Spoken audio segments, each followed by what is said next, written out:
Hola, ¿qué tal? Bienvenidos, bienvenidas, bienvenides a La Resistencia. Yo soy Otoño Divino y estamos justamente ahora estrenando nuestro primer capítulo de La Resistencia, el podcast que se hace escuchar. Antes de empezar, quiero darles un poquito de contexto de lo que se trata de este podcast. Eh, Prácticamente es un espacio para la reflexión, el diálogo, la conversación y para profundizar desde diferentes perspectivas en diferentes resistencias, ¿no? Que nos atraviesan cotidianamente, ya sea de manera social, política. No es un podcast de posturas, en realidad es más que nada un punto donde convergen estas conversaciones, que para mí la resistencia empieza desde ahí, desde que mencionamos las cosas que nos atraviesan hasta cuando imaginamos la manera en la que podemos hacer un cambio. Y bueno, esto nos da pie a que yo les presente a nuestra primera invitada de la Resistencia, que bueno, ya nos hemos estado preparando desde hace ya unos días, unos meses. Con ustedes, vámonos al intro primero, a un poquito de suspenso. Vámonos.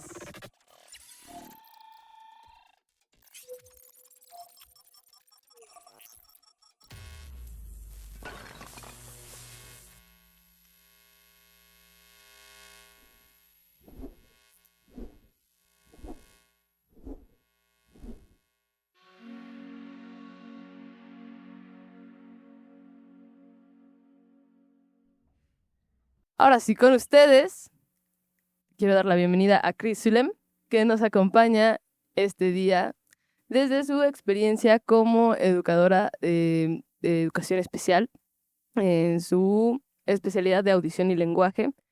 Chris, muchas gracias por estar aquí. De verdad, Otoño, muchas gracias. Espero que te vaya muy bien en ese proyecto.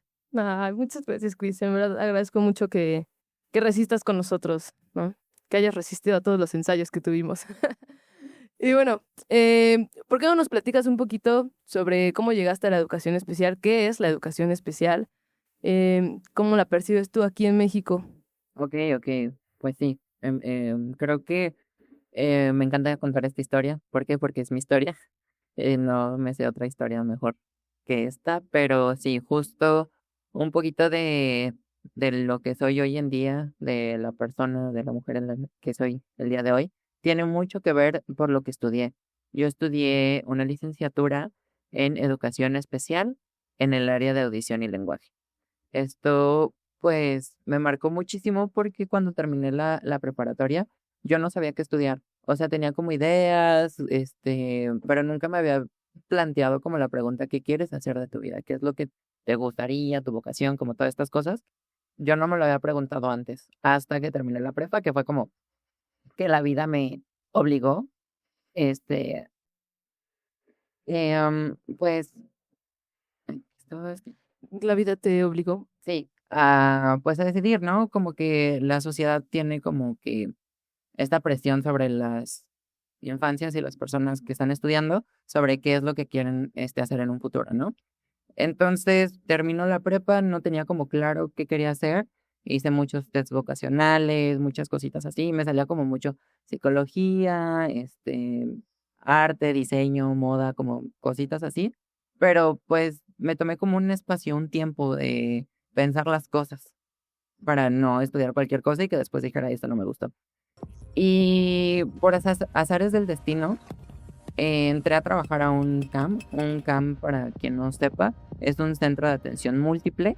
Los centros de atención múltiples aquí en México son escuelas 100% diseñadas para personas con alguna discapacidad, alguna neurodivergencia o para alumnos que enfrentan barreras para el aprendizaje y la participación. Entonces yo entré a trabajar a este centro de atención múltiple y la convivencia con los chicos, con los alumnos, me pareció algo muy bonito, algo muy lindo, porque eh, las generaciones que estuvieron cuando yo estuve en ese centro eran muy lindos, muy amables, era una comunidad de niños muy bonitos, es una escuela muy bonita, la verdad. Entonces, cuando yo llego ahí, yo dije, me encanta ese trabajo y aunque no me enfocaba como en otra cosa más que en el comedor, que era el trabajo que yo tenía, la interacción con los chicos, con las maestras, era muy padre, es una escuela muy bonita. Entonces, yo digo, quiero Quiero hacer dedicarme a algo. esto. Ajá, todavía no pensaba en ese primer momento, todavía no sabía cómo que quería dedicarme a eso. Yo dije, quiero hacer lo que sea, o sea, si necesito quedarme en el comedor o irme a otra área, pero lo que sea, porque mi idea era como esa convivencia, ese ambiente era muy bonito. Y llegó una de mis amigas de mi universidad a hacer sus prácticas a esa escuela y fue que yo le dije, oye, yo no la conocía, fue una chica que llegó con su uniforme verde y fue que yo le dije, ¿qué haces aquí? O sea, meramente me dio mucha curiosidad porque me dijo, sí, yo estoy estudiando una carrera, una licenciatura en educación especial. Y yo dije, ¿cómo que hay una carrera, Carrera. una licenciatura para trabajar aquí? Entonces fue como que me platica sobre la escuela, me manda convocatorias, etcétera, y dije, sí, tengo que hacerla. Yo creo mucho como en las coincidencias o que las cosas que del destino, la vida te va llevando, Ajá. porque cuando la conozco, la convocatoria salió a la semana de Wow. ese año. O sea, yo la conocí, me platicó y me dijo, te voy a mandar la convocatoria del año pasado. Normalmente son cosas similares de los requisitos. Ajá. Y dije, ok, está increíble. Eh, Pasa, me manda la convocatoria del año anterior y me dice, oye, pero creo que ya va a salir la nueva. Te mando el link donde la van a publicar. Ok. Entonces también me pareció como, Muy wow, preciso todo. una señal y dije, ok, vamos a hacer el examen. Me encontré un amigo, mi mejor amigo de toda la vida, David. Nos conocemos desde la prepa, coincidimos, no teníamos ni idea que íbamos a hacer examen para la misma escuela. Órale. La escuela se llama Otra señal. Otra Señal, claro. Ujú. La universidad es la Escuela Normal de Especialización Roberto Solís Quiroga, está allá en Polanco. Mi escuela la quiero muchísimo. Allá sí me está viendo alguien. Los amo. Y pues nada, entro, hago el examen, me encuentro a mi amigo, nos quedamos los dos, Órale, increíble. genial. Entonces desde ahí, creo que fue desde el día uno que yo entré a esa escuela que yo dije, esto es lo que quiero hacer. Pero sí mucho tuvo que ver como las primeras clases, que son como mucha de introducción, de qué es la discapacidad, qué es esto, qué es lo otro, qué es la educación especial. Yo dije, es esto. Pero el momento que yo digo, si no hubiera vivido esto, Ajá, el pre. ajá, hubiera sido completamente diferente. Fue la primera vez que yo me paré enfrente de un salón de clases, porque es muy diferente el estar con cualquier grupo de alumnos, estando con ellos, a estar enfrente. Es muy, muy, muy, muy Claro. distinto. Entonces, cuando me tocan mi primera jornada de práctica en una escuela primaria, y ya que me tocó presentarme de yo soy la maestra y estoy haciendo fue increíble. O sea, Wow. la verdad, yo considero que sí encontré algo que me llena, que me hace feliz Que te apasiona. y que me apasiona, porque creo que allá afuera necesitamos docentes que les apasione la docencia, que les apasione enseñar, que les apasione estar en estas comunidades de las escolares, en estos grupos, en estas interacciones con los niños, con los adolescentes o ya con adultos. Claro, Siento claro. que es algo que realmente te tiene que nacer, te tiene que llenar, te tiene que hacer feliz. Sí, que es muy importante. Al final, los educadores, nuestros profes, maestras, pues son quienes siembran, ¿no? Estas semillas en nosotros. Yo también estoy muy agradecida con los profesores que me han tocado. Creo que todos hemos tenido algún profesor, profesora que nos ha cambiado la perspectiva hasta de la vida, ¿no? Claro, sí, eso me parece sumamente importante porque uno de los puntos muy importantes de ser docente es que estás conviviendo con vidas que están iniciando, o sea, Exacto. son infancias, niños, niñas, niñes que están ahí apenas, están Aprendiendo. formándose. Ujú. Entonces, toda esta parte, toda la labor que hacen todos los docentes es muy importante porque muchas veces una buena clase, un buen maestro, un buen Ah, consejo va a cambiar la vida de una persona. exacto. Ah, qué chido. Yo comparto esa admiración hacia la docencia. Justamente mi mamá es maestra de la misma especialidad que tú, la de audición y lenguaje, y he podido conocer lo que es el CAM. He ido algunas veces a la escuela y he convivido con sus alumnos. la veo a ella, cómo atravesó, ella ya ahorita ya se jubiló, ya fueron 30 años de estar con muchos niños, ella lo daba a nivel primaria, porque me parece que hay varios niveles, ¿no? De CAM. Sí, claro.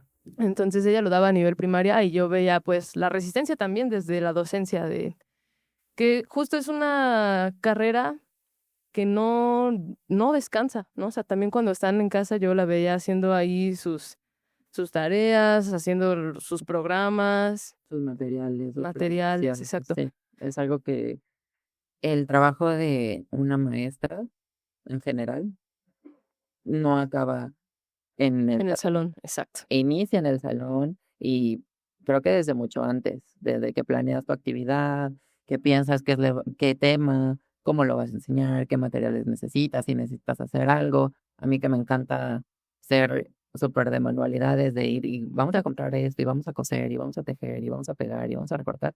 Todo es un montón de preparación previa Claro. para llegar al salón de clases y es como de, es esto. Sí, Sí, es muy, muy, muy bonita. sí, y justamente ahora, enfocándonos más en la educación especial, creo que sí se requiere, de por sí, ser docente, como bien lo decías, sí requiere de esta pasión, de esta entrega. Pero ahora para ser docente de una comunidad que necesita, pues, un enfoque más especializado, creo que se requiere de mucha paciencia, de mucho amor. Y pues quisiera que nos platicaras un poquito sobre eso, ¿no? Sobre lo que es ser docente especialista. Ok. Wow, creo que una de las cosas muy puntuales de ser maestra especialista, creo que tienes que ser una persona muy observadora. Muy observadora porque nuestro trabajo allá afuera, en las escuelas, el trabajo de una maestra especialista es detectar las barreras para el aprendizaje y la participación que enfrentan o que enfrenta un alumno o un grupo de alumnos dentro de varios contextos.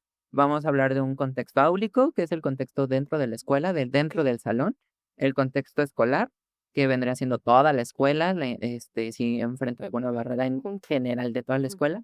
Y el tercer punto es el contexto sociofamiliar. Si ya ves toda la comunidad de donde se desarrolla, su familia, etcétera. Entonces, para detectar algo en esos 3 puntos, sí tienes que estar observando absolutamente todo. Desde cómo se comunica, qué te platica, qué te dice, qué no te dice, dónde tú lo ves que se desarrolla mejor. Claro. Sí, o sea, es mucho, mucho de observar a los niños para poder detectar qué necesidades educativas especiales o específicas pueden requerir para que tú lo puedas implementar. Aquí dentro de la educación especial, al menos en escuelas públicas, una maestra especialista puede estar como maestra de grupo en un centro de atención múltiple, en un CAMP, o como, o como una maestra ¿De apoyo? en una escuela. Ay, Dios mío. Ah, no te preocupes, no te preocupes. En una escuela, Re- cualquier escuela regular. de nivel primaria a secundaria lo vamos a conocer como una escuela regular porque es donde regularmente van los alumnos, ¿ok? No por otra cosa. Sí, sí, sí. Me gusta hacer esa aclaración. Claro. Entonces, cualquier escuela pública que esté allá afuera es una escuela primaria regular, preescolar regular, etcétera. Una maestra especialista en una escuela regular lo que va a ser el apoyo de la maestra titular, de la maestra que esté enfrente del salón. ¿Y cómo va a ser este apoyo? Uno, observando las clases, observando el desarrollo de los alumnos, las interacciones, qué se hace, y ahí es donde la maestra especialista da sus sugerencias. Yo Ok. como maestra especialista, dentro de un grupo, yo le digo a la maestra, ok, detecté estas situaciones con este alumno, yo te sugiero que puedas realizar esto. Es mucho de trabajar en equipo. Claro. Esto en el contexto áulico. En el contexto escolar, que ya interviene toda la escuela, te apoyas mucho de dirección, de los directores, de decir, ok, dentro del contexto escolar yo veo que el alumno enfrenta barreras para la accesibilidad. ¿Por qué? Porque no hay rampas, Ujú. porque no hay caminos guiados para los bastones, etcétera. Entonces ahí se va haciendo un poquito más del trabajo Y pues ya en el contexto sociofamiliar, te apoyas muchísimo de los padres o de los tutores. Aquí hay un fuerte trabajo porque es muy complicado trabajar muchas veces porque las historias allá afuera son muy distintas, Sí. son muy variadas y pues todas las familias se enfrentan y viven cosas muy diferentes.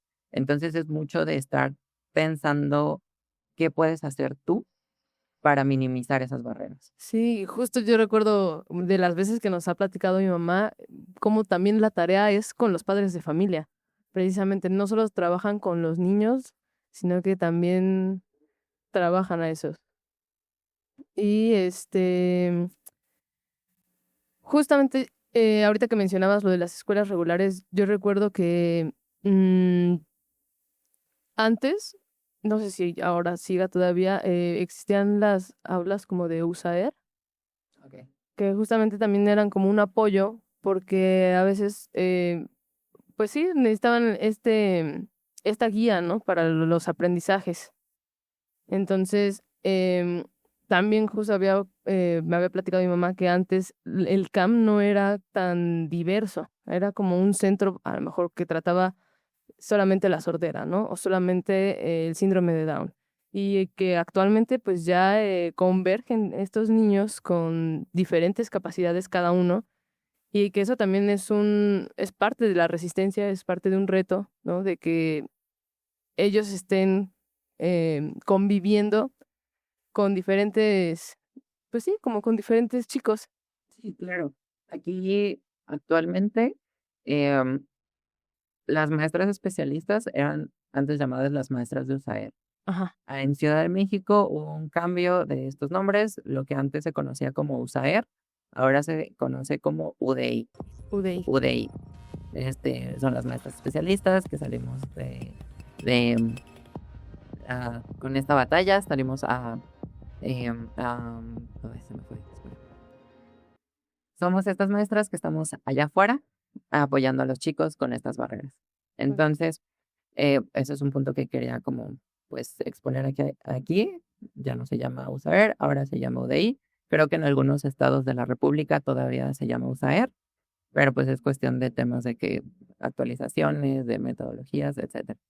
Pero sí, creo que en general los niños, las infancias, las personas necesitan de interacciones con otras personas. Exacto.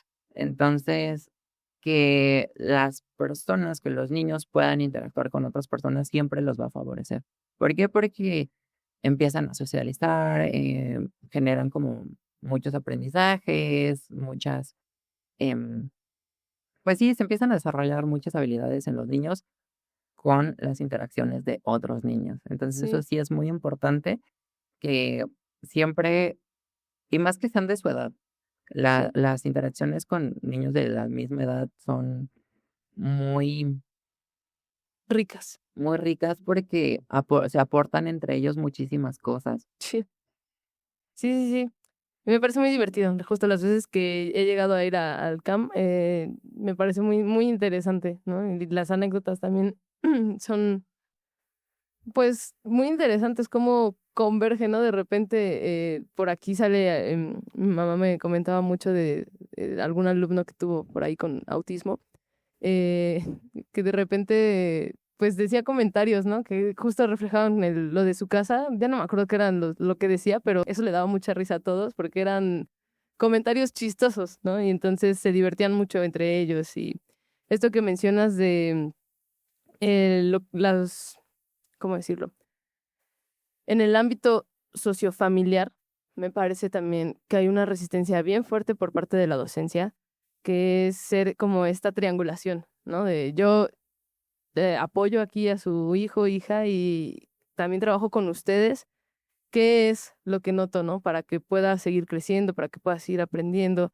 De repente siento que hay muchas limitantes que en muchas ocasiones ponen los padres de familia, ¿no? Como, no, es que le tengo que ayudar a hacer esto siempre. Y algo que me decía mucho mi mamá es como de, no, o sea, él tiene o ella tiene las capacidades de hacerlo por sí mismo, por sí misma. Y más allá, quisiera ahorita que tocáramos ese tema del sistema educativo, porque tienen un plan de estudios, pero en ese plan de estudios de repente es una prioridad que el alumno, alumna pueda hacer cosas por sí mismo, ¿no?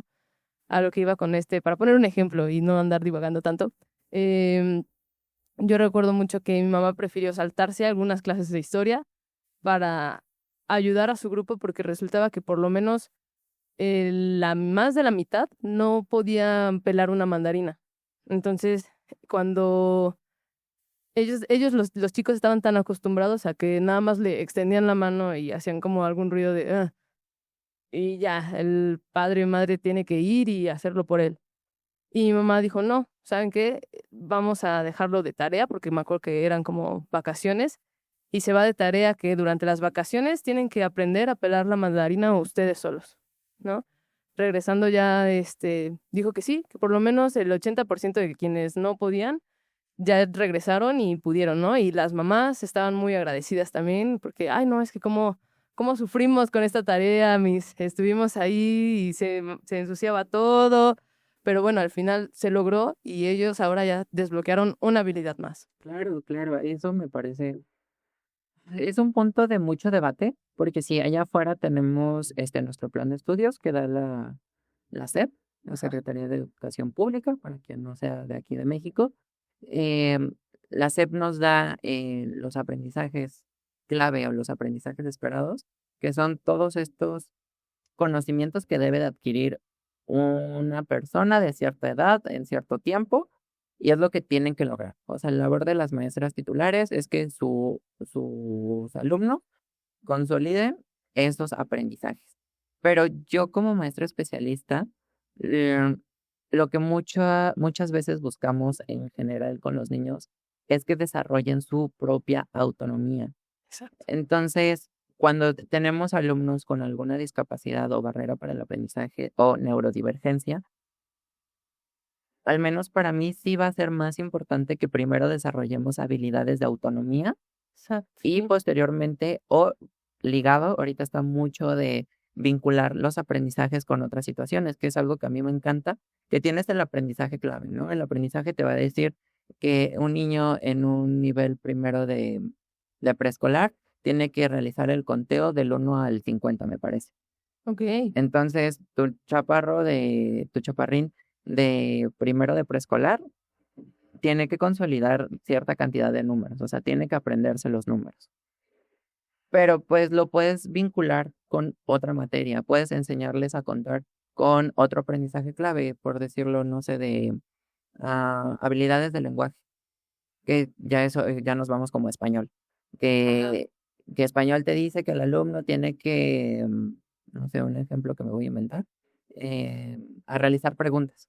Entonces, vinculas esto y es lo que busca la educación, que se empiecen a vincular como estos aprendizajes clave, pero yo dentro de la autonomía que busco desarrollar en los alumnos es, ok, este es el tema, ujú, cómo yo voy a ayudarle a que lo entienda, pero desarrollando otras habilidades. claro, que lo lleven práctica, ¿no? También. Ajá, que lo lleven en práctica, eso es muy importante porque ya estás viendo en varios temas, le estás dando autonomía y ya estás viendo pensamiento matemático, ya estás viendo adquisición del lenguaje y la comunicación, o sea, vas vinculando muchas cosas, pero al menos dependiendo de las barreras que enfrenta el alumno es lo que tú tienes que checar. Exacto. Si tú ves que no sabe pelar una naranja, ah, pues justo lo que debe haber pensado tu mamá es, ok, ¿qué le va a funcionar en este momento más a mi alumno? Que pueda salir al recreo por sí solo y Dale, ajá. comerse una naranja, o lo que decías, lo de historia. Ok, sí es importante ver como todos los puntos, pero vas priorizando. Exacto, exacto. Entonces, sí es un mucho de ver qué te funciona, qué no te funciona, qué es importante. Y esto pues meramente dentro de los contextos de los alumnos, porque no va a ser lo mismo, Claro. eh, no va a tener el mismo nivel de importancia para un alumno el conteo que para un alumno que sus padres se dedican al comercio. Eso me pareció sumamente impresionante cómo los niños desde preescolar te das cuenta qué habilidades se están desarrollando por su contexto familiar. Claro, claro. Me tocó tener alumnos que sus familias se dedicaban al comercio de venta de cualquier cosa, de fruta, de verdura, de ropa, lo que sea, pero son niños que ya están en contacto de ya saben contar, ya saben hacer Ah, sumas, ya claro. saben, o sea, ya empiezan a tener como Sí, esa sí. adquisición y pues ahí es donde parte la importancia de observar. Tienes que observar qué dónde se está desarrollando el alumno, qué está viviendo, para ver de qué manera te puedes apoyar. O sea, estos alumnos que están muy relacionados con el comercio, pues muchas veces, no es regla, pero muchas veces se les puede facilitar más la adquisición del pensamiento lógico matemático. Entonces ahí tú ya dices, ah, ok, entonces lo puedo aplicar así, puedo hacer esto, puedo hacer aquello, puedo intervenir de esta forma, puedo mil Claro. cosas. Que yo Sí, creo que de los retos es que justo como cada uno tiene su propio contexto y sus propias barreras, cuando convergen todos en un mismo salón, en un mismo grupo, ya es como, ok, él tiene su forma, ella tiene su forma, ahora cómo llevo la clase para que cada uno me siga, ¿no? Para que cada uno avance. Eh, no, pues sí, es que es un tema bien, bien bonito, bien apasionante, la verdad. Yo, otra vez, mucha admiración para las docencias. Y justo como relacionando los temas de la comunicación, igual para platicarles una de las anécdotas que tuvo mi mamá, hablando como de pictogramas, me comentaba que tenía un alumno que no hablaba, ¿no? Y es que ahí también cómo le ayudas a los padres de familia, porque te digo, ellos están acostumbrados ya a sus hijos de cierta forma, y cuando tú les ayudas a sus hijos a que puedan mejorar, pues también ya les ahorras una chamba a los padres, ¿no? Lo que sucedió en esta historia es que pues el chico no hablaba nada y cuando tenía ganas de ir al baño no sabía cómo decirle, ocurrió pues ahí algunos accidentes. eh, y entonces mi mamá les empezó a enseñar a todos los pictogramas, ¿no? Es que esto es la salida, ¿no? Aquí dice salida, aquí dice, bueno, por ejemplo, el no corro, no grito, no empujo, como con dibujitos, el de que quiero ir al baño, y entonces terminó colocándoles gafetes con el pictograma de ir al baño y enseñándoles a que para que ellos digan necesito ir al baño, pues ya enseñaban su tarjetita, ¿no? Y así se empieza a establecer como la conexión, la comunicación, y ya también eso se lleva a las casas, ¿no? Ya no ocurre tanto, pues empieza a haber más orden, ellos empiezan a ser ya más conscientes de sí mismos, de sus habilidades, y yo creo que eso es una de las cosas más importantes para ellos, ¿no? sí, claro. O sea, justo me parece impresionante cómo eh, niños, infancias, personas que no tienen una comunicación verbal, Ajá. cómo es que buscan esta comunicación. Siempre hay muchas formas de comunicarse con otras personas, pero es muy bonito ver cómo van adquiriendo estos procesos de comunicarse. O sea, con este caso en específico, los pictogramas le funcionan increíble porque relacionaba esta imagen, significa esta acción. Entonces, si yo quiero ir al baño, enseño esta imagen y ya puedo ir al baño. Exacto. Entonces, es muy bonito cómo van entendiendo estas herramientas que les puedes brindar y cómo las utilizan. Creo que dentro de la docencia allá afuera, el ver que tu alumno está aprendiendo, que está llevando sus aprendizajes, que lo está compartiendo, que se lo lleva a casa, es muy, muy, muy bonita. Sí, oye, y ya saltándonos un poquito ya a otro tema. ¿Tú cuál crees que es la mayor resistencia que estas comunidades enfrentan de manera social, ya ahora sí fuera de la escuela? Ya hablamos un poquito de lo que es estar dentro de la escuela, pero enfrentémonos ya a la realidad, ya fuera de la escuela. ¿Tú cuál crees que sea la principal resistencia que enfrentan estas comunidades? La visibilidad.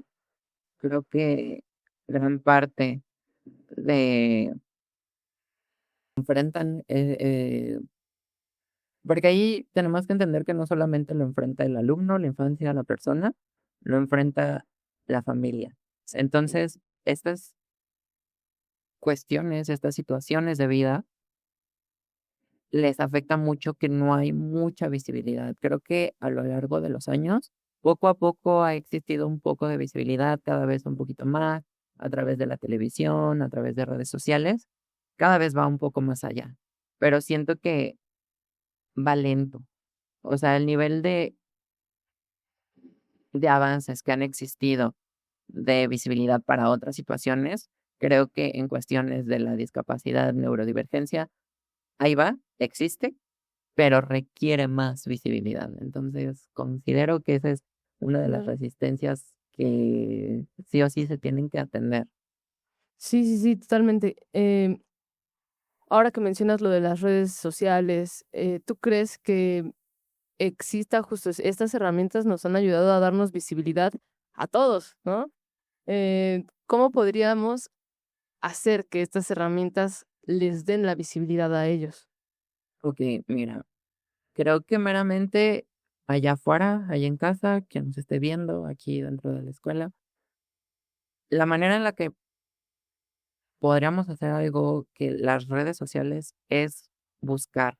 O sea, si tienen alguna cosquillita de aprender braille, aprender aritmografía, aprender lengua de señas mexicana, o sea, si quieren hacer un cambio las personas allá afuera, investiguen.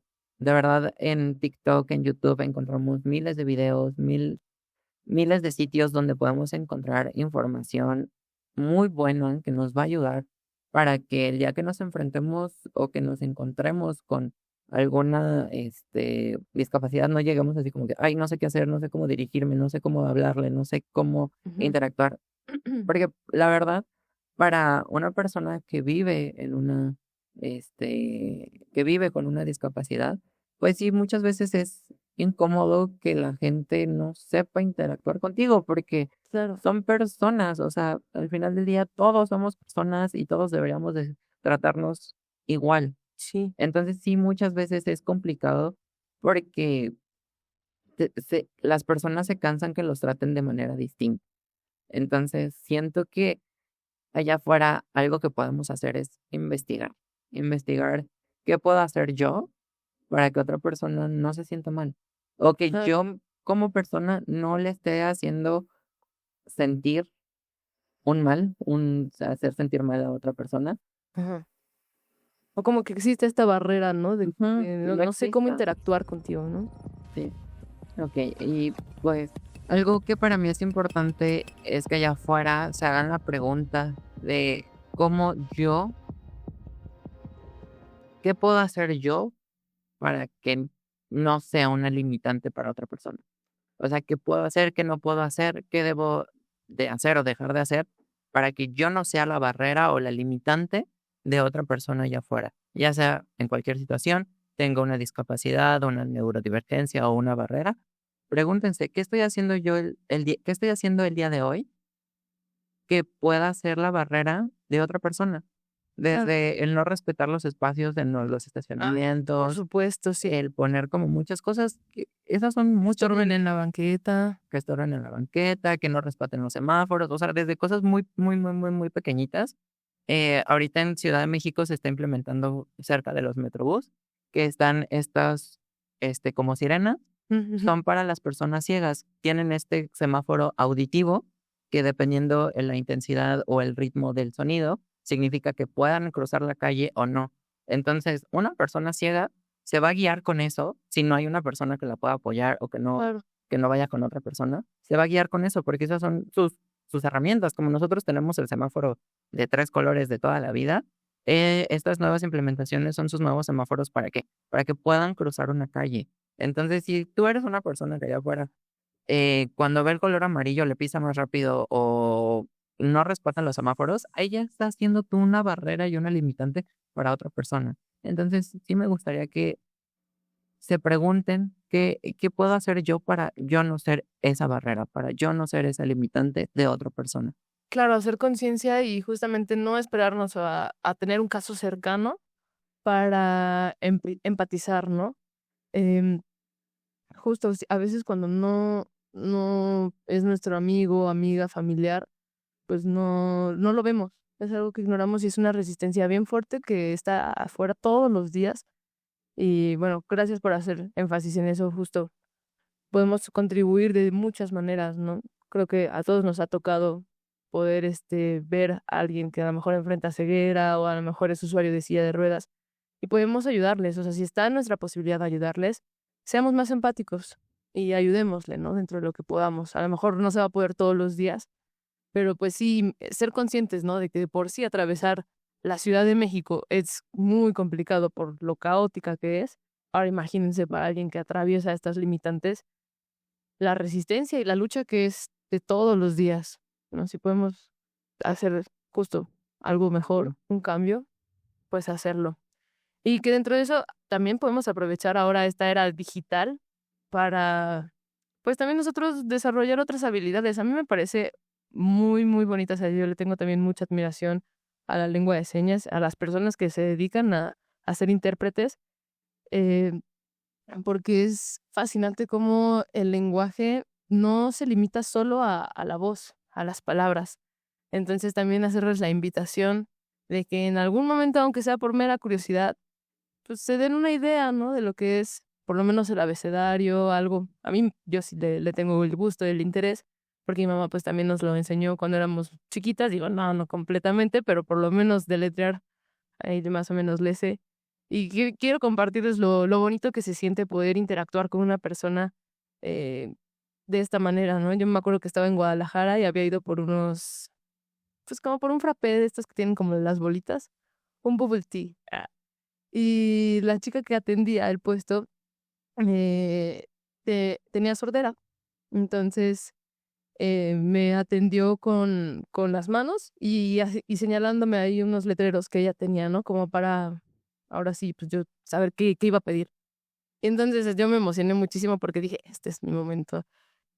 Y entonces, digo, fui muy torpe en comparación a cómo ella se expresaba tan rápido, pero pues más o menos sí lo pude decir y yo me sentí muy contenta también de poder interactuar con ella, ¿no? O sea, fue algo que disfruté bastante y pues yo los invito a que se den esta oportunidad también, o sea, nosotros como em, personas que podemos aprenderlo, ¿no? Y que ahora está como tan accesible a muchas plataformas, aplicaciones, tutoriales, o sea, es una sensación muy bonita.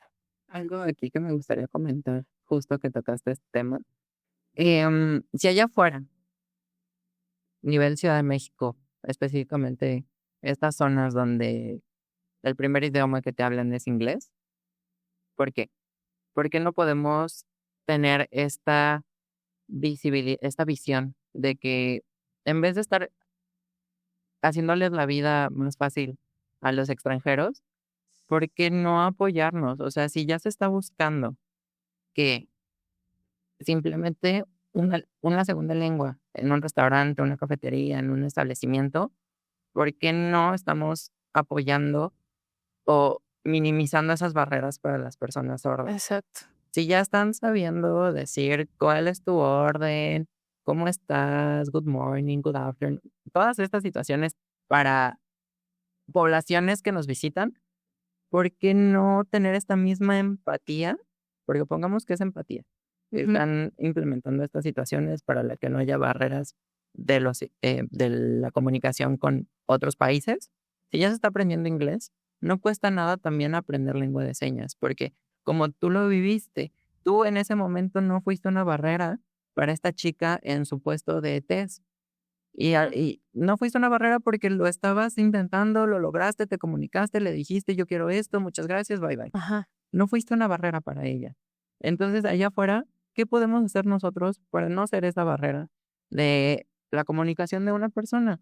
Que puedas decirle: "Hola, buenas tardes, muchas gracias, hola, adiós", cosas muy básicas, muy, muy, muy básicas, y específicamente con la comunidad sorda, son muy visuales. Si ustedes tienen algún lugar donde les toca o alguna situación donde tengan que hablar con una persona sorda, que tengan que comunicarse con ellos, con imágenes. O sea, ellos son muy visuales, pueden señalar, pueden gesticular, pueden tratar de buscar muchas formas. Eh, no es regla, allá afuera hay muchas personas que lamentablemente no tienen la adquisición de, la lectura. Muchas personas allá afuera no saben leer, pero pues, se buscan muchas herramientas de comunicarse. Entonces, podemos desde ponerle en el celular el texto para ver si lo puede leer. Si no lo puede leer, pues tratar de señalárselo, hacerles algo de mímica para Ajá. poder tratar, si no tienen cero conocimiento.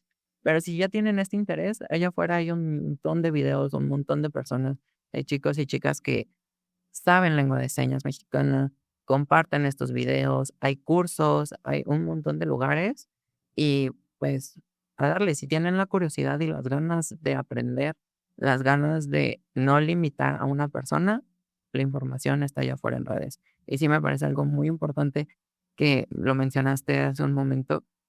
Las redes están revolucionando muchísimas cosas. Tenemos el conocimiento, solamente es tener las ganas de investigarlo.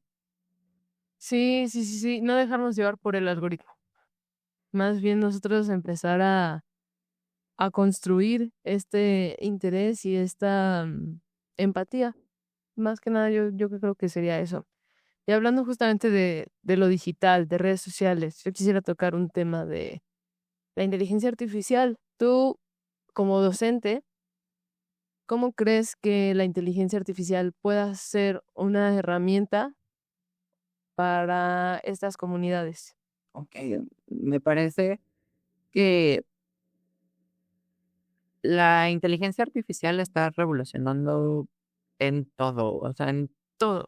todo, o sea, desde locales, puestos de escuelas, empresas, marketing, cosas digitales, lo que sea, todo está revolucionando. Y apenas escuché un comentario que decía: "Ahorita estamos teniendo esta herramienta en sus peores facetas". ¿Por qué? Porque apenas está iniciando, o sea, en un Claro. futuro esto va a ser muchísimo mejor, más actualizado, más todo. O sea, siento que una persona que estaba en una carreta dijo: "Esto va a ser el momento más austero del transporte". Ahorita nosotros nos encontramos en eso, porque hoy en día ya tenemos carros, camionetas, aviones, helicópteros, que ya vamos para otra tecnología. Lo mismo para la inteligencia artificial. Ahorita estamos apenas teniendo como estos pequeños Explorando. bebés de la inteligencia y los podemos sacar muchísimo provecho. Muchísimo, muchísimo, porque son herramientas, no son, armas, no son cosas negativas, no son como algo con alguna connotación. Obviamente, sabiéndolo usar, con Claro, claro. responsabilidad, Que etcétera. es parte como es nuevo, justo estamos en la peor faceta por eso mismo, ¿no? Que tal vez ni sabemos cómo utilizarla realmente responsablemente. Responsablemente, ¿y qué provecho le podemos sacar? Yo sé el día de hoy que si la inteligencia artificial hubiera existido en mis momentos de estudiante, cuando estaba literalmente estudiando la carrera y llevando a la práctica lo que hago hoy en día, no, hubiera sido otra cosa, porque era mucho, yo soy mucho de hacer materiales, soy muy em, de cosas manuales, de recortar, pegar, Como coser, kinestésica. ujú, soy mucho de estar haciendo como cositas. Entonces, con mis alumnos que tuve en mis prácticas era y les voy a hacer un juego que me inventé un juego con el metro. O sea, era un chaparrito en primaria que le fascinaba el metro. No hablaba de otra cosa que no fuera el metro. Ujú. Le dije: "¿Qué hago? ¿Qué hago? ¿Qué hago? Ya tienes esto, ¿por qué no se está aprovechando?". Y le hice un tablero que era un vagón del metro y las ventanas eran, letras. Cada ventana tenía una letra. Ay, qué lindo. Entonces, lo que estaba viendo la maestra era en primero de primaria, era las sílabas. Entonces, se me ocurrió decirle al niño: que cada ventana tiene un sonido y tiene una letra, tiene una figura, que es esta, que es la grafía, eh, y tiene un sonido. Entonces, la letra A, lo que conocemos tal cual como la letra E, se le llama grafía, Ujú. y, pues, el sonido es A. Vamos a empezar a ponerle las ventanas al metro.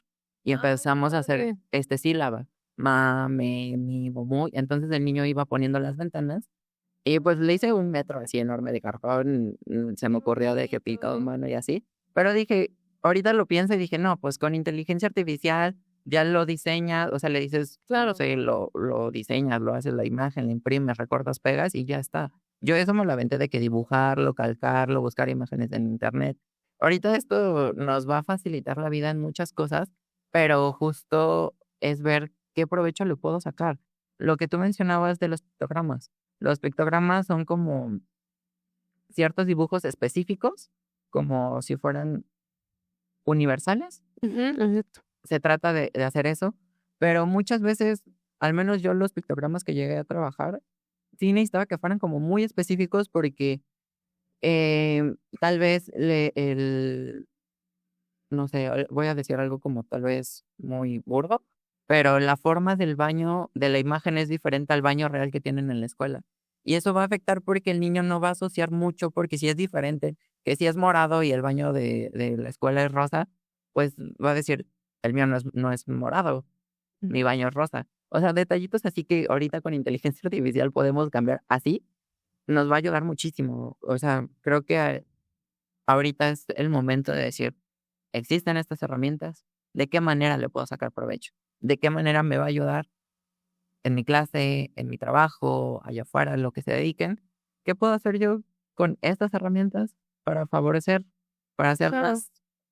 claro, y también justo quería tocar el tema de las oportunidades que tienen estas personas de manera social, laboral, ¿no? Por ejemplo, retomando un poquito el ejemplo de la chica de los test, y cómo con la inteligencia artificial podrían abrirse muchísimas más oportunidades para estos chicos que puedan apoyarles, ¿no? Em, Justo creo que partiendo de la resistencia de la visibilidad, se puede usar mucho todas las herramientas digitales para ampliar estas oportunidades, ¿no?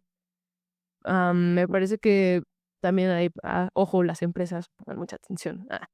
Me parece que algunas empresas pueden eh, ser beneficiarias de algún, no sé cómo se diga, pero bueno, pueden tener beneficios por darles empleo, o por abrirles un campo laboral a personas que enfrentan discapacidades. Y esto me parece que es un ganar-ganar, gana la empresa y ganan también ellos, porque al final es una resistencia bien fuerte porque necesitan enfrentarse a la vida. De por sí, encontrar trabajo para una persona, eh, por ejemplo, de nuestra generación, la generación Z, ya está siendo muy complicado. Ahora, con estas barreras, encontrar un trabajo pareciera casi imposible, pero no lo es. Y podemos justamente aprovechar todas estas herramientas en verdad para facilitar estas oportunidades. Claro, sí. Sí, toda esta parte de qué podemos hacer hoy para beneficiar en un futuro a otras personas. Es mucho de que se lo tienen que plantear. Tiene que existir esta cosquillita dentro de ustedes y estas ganas de querer hacer algo. No quiero llamarlo querer ayudar, porque muchas veces solamente querer hacer algo, al final, cuando haces algo, termina ayudando a otras personas, Andar. indirectamente. Sí, Entonces, no tienen que atravesar una situación de discapacidad, de neurodivergencia para ser empáticos. Solamente tiene que existir en ustedes estas ganas de querer no ser una barrera para otra persona. claro. Oye, hablando ahora un poquito del futuro, ya también para ir finalizando el episodio, a mí me gusta plantear esta pregunta de, en 10 años, más o menos, ¿tú cómo te imaginas que van a ser las resistencias de estas comunidades? ¿Cómo crees que pueda ir evolucionando? O, sí, pues ya sea a favor, en contra. ¿Qué te imaginas que pasará en unos 10 años Bueno, en cuanto a la educación especial? pues espero muchos cambios a favor de, pero justo desde el tema de la inteligencia artificial, todas estas herramientas, sí esperaría que exista un cambio, que hayan más posibilidades, mayor visibilidad, más herramientas, más trabajos, más, pues sí, más apertura a todo este campo, a toda esta área. Estaría increíble que en 10 años ya no habláramos de barreras. Bueno, Claro, me encantó cómo sonó. Me llegó aquí. Eh, wow. Sí, de repente, neta, hasta un TikTok hace mucha diferencia. Puede generar mucho cambio. Creo que es momento de aprovechar todo esto nosotros como personas para poder no ser una barrera. Pues muchas gracias, Chris. ¿Quisieras agregar algo más al al programa, al capítulo. Ok. Una reflexión. Una reflexión, ok. Yo creo que ya estuve llenando todo este episodio de reflexiones, pero sí, eh, busquen allá afuera qué es lo que les gusta hacer, qué les llama en la vida, como en general. Eh, y también busquen qué pueden hacer ustedes para no ser una barrera para otra persona. Esos dos puntos creo que son, fueron el punto central, al menos de mi lado, de este episodio. ¿Qué puedo hacer yo para no afectar a alguien más? ¿De qué manera puedo apoyar? ¿Qué puedo hacer? Y no me queda otra cosa más que agradecerte por la invitación. Te deseo muchísima suerte, Otoño, de aquí para arriba, ya sabes. Y lo que necesites, aquí andamos.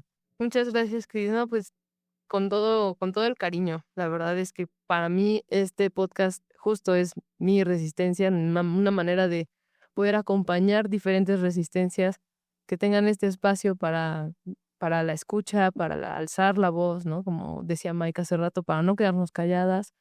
Em, y pues gracias por compartirnos esta perspectiva que justo me parece que es muy importante, que está presente todos los días, que es parte de nosotros y que a veces no tiene esta visibilidad que merece. Entonces, yo siento que el podcast ya de por sí está cumpliendo su propósito, que es este, ¿no? Y pues nada, agradecerte también muchísimo. Muchas gracias. Muchas gracias. Igualmente, muchas gracias al equipo que nos está apoyando desde acá atrás en la cabina. Yo sé que han sido, en verdad, amigos, lo hemos estado ensayando muchas veces y bueno, es parte del proceso.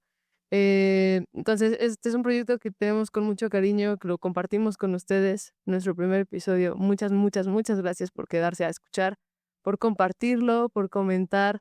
Para nosotros son muy importantes sus comentarios, para nosotros también saber si les gustaría participar, si tienen algo que compartir con los demás, alguna resistencia o cualquier reflexión, ¿no? Todo es bienvenido. Muchísimas gracias por estar. Gracias, Mike, que nos ha estado guiando también en todo este... pues es que esto es nuevo para nosotros, entonces, neta, estamos muy felices, muy contentas. Con esto terminamos, damos por cerrada nuestra misa, pueden ir en paz. No se queden callados, compártanos sus resistencias, síganos en nuestras redes sociales, estamos como La Resistencia Oficial, en Instagram, en Facebook, en TikTok, muy pronto también en Twitch. Y pues nada, quédense pendiente porque la próxima semana también vamos a tener el siguiente episodio. Y les digo o no les digo, nada, no les digo. ¿Sí les digo? ¿Qué dice el público? ¿Les digo o no les digo? ¿De qué se va a tratar? Para generar intriga. Para generar intriga, ok, va.